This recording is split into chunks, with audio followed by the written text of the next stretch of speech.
Inquiring minds have been asking about our new car and why we purchased it, so I'm here to spill the tea.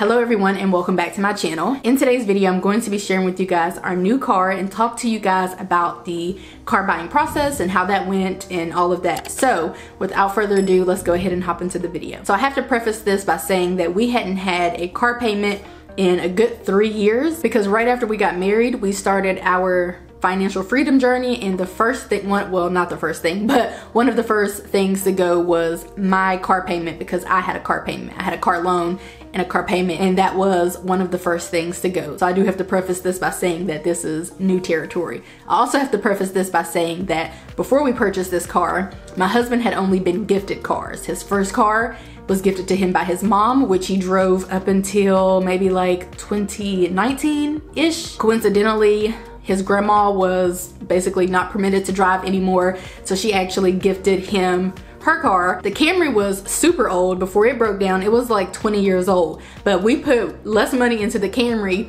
than we did like the year and a half that we had the car that was gifted to him from his grandma, and that thing pretty much had us at our breaking point. We had put thousands of dollars into it. It had actually gotten repaired twice in like the same month that it broke down, which was January of 2021. In January of 2021, it broke down on us again, and we were just fed up. And he had always had like older cars, and we were having to put far more money into his cars than we ever did with my Prius, and we were never opposed to fixing a car and repairing the car. That's obviously what comes with the territory of having a car. Now keep in mind, the Pontiac was like a 2008. It had like 100,000 miles on it. We didn't really know like the history of it, but it ran well and all of that good stuff. So we thought we had at least a couple more years with that Pontiac, but it was honestly just a headache. So we didn't have a car fund. We were going to start building up a car fund in 2020. So we had to make a decision if we were gonna pull some money and borrow money from ourselves to buy a car in cash for, let's say, like $10,000. Were we going to use $10,000 towards a down payment on a car? Were we going to repair the car? What exactly were we going to do? Honestly, we quickly 86'd the idea of keeping the car. We were just kind of at a place where we were like, let's just upgrade the car and have two reliable vehicles,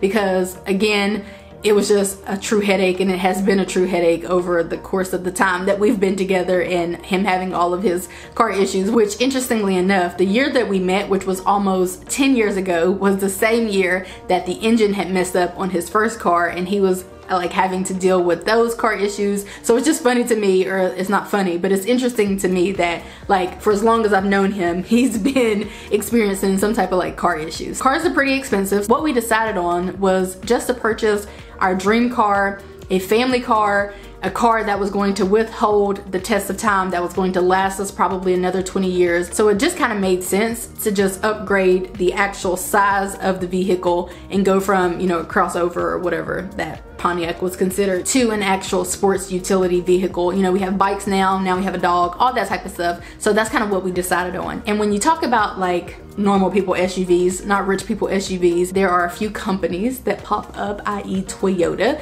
i.e. Nissan, i.e. Honda. We weren't interested in the Nissan Rogue or any of those SUVs, any of the Honda SUVs that pretty much just left Toyota, which of course we are a Toyota family. And so we decided to purchase the best thing that Toyota had to offer for us, which was a Toyota RAV4. I will tell you, when we went to Toyota, we were not looking to purchase a new car. We were gonna purchase a 2019 or a 2020, something like that, around, you know, like the $16,000, $17,000 mark. $15,000 to $20,000 was pretty much the range for a 2019 or 2020 Toyota RAV4. But when we got to Toyota, we looked around, and my husband's very familiar with Toyota because he used to work there. So we were looking around, looking in the overflow, just looking all over the place, and they didn't have any used Toyota RAV4s. Now what they did have was a brand new Toyota RAV4, and when we saw the interior of it, it was pretty much a wrap. So we talked them down about as much as we possibly could. The max that we were willing to take from our account to give to them was really about $12,000. Again, we were gonna buy a pre-owned one anyway, and we thought that we would have to put, you know, like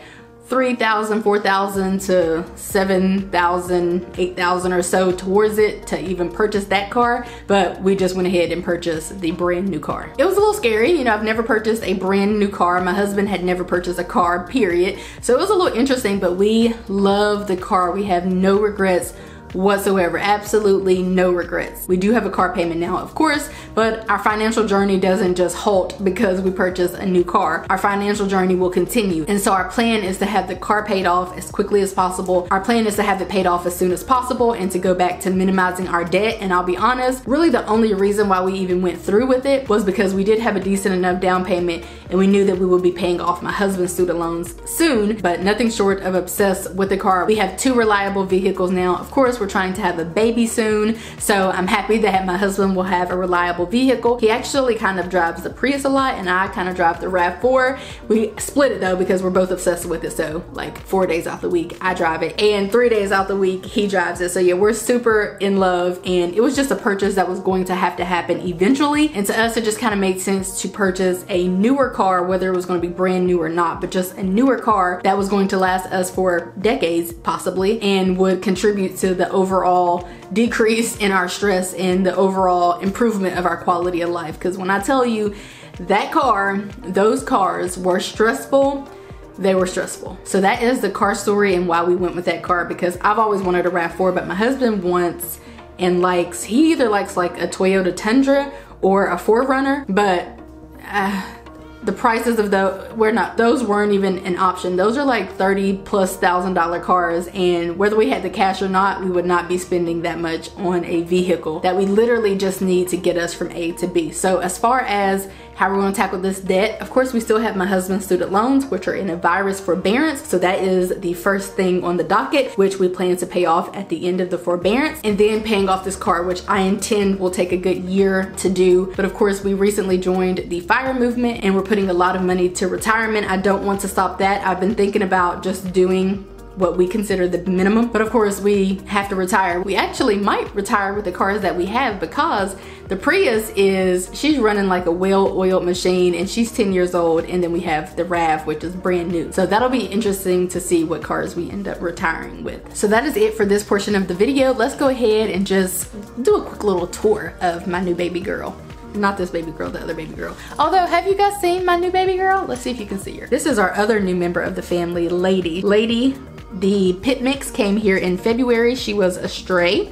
And Raven, the RAV, came in January. Okay, so we are inside of my new car, which is a RAV4. The only requirement that I needed for my next car was Apple Play or CarPlay, whatever you call it, and this car does have that. Fun fact, the 2020 and newer models of Toyotas have CarPlay or Apple Play, if I'm not mistaken. I did go ahead and add this steering wheel cover. Honestly, it's just cooler than the actual steering wheel. We live in Georgia, it's a little hot, so therefore I find this to be like more appropriate rather than having my hands burning hot. What I really like is the interior. I like the contrast from the light to the dark. It has lane assist and my headlights automatically come on, so that was actually quite important. So this is the front of the car. And let me show you the back. And this is the back. This is by the Top Paw brand.